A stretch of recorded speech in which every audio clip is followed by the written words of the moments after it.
আসসালামু আলাইকুম। আজ 13 জুন 2025, রোজ শুক্রবার। হয়তো অনেকেই জানেন না, আজ এক গুরুত্বপূর্ণ মেডিকেল সচেতন দিবস, রিয়ার ক্রোমোজোম ডিসঅর্ডার অ্যাওয়ারনেস ডে।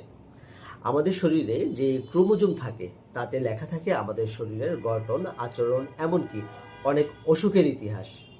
আর কেউ যদি বিরল কোনো ক্রোমোজোম সমস্যা ভোগেন তাহলে সে হয়তো দেখতে স্বাভাবিক, কিন্তু ভিতরে ভিতরে সে লড়ছে একা।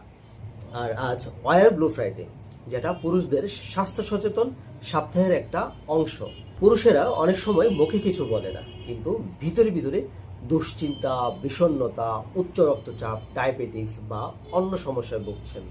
তাই আজকের বার্তাটি স্পষ্ট: পুরুষদের যত্ন দরকার, মন ও শরীর দুটোই। আজকের দিনটি শুধু জানার না, বুঝার, বিশেষ মানুষের পাশে দাঁড়ানোর আর নিজের প্রতি একটু যত্ন নেওয়ার।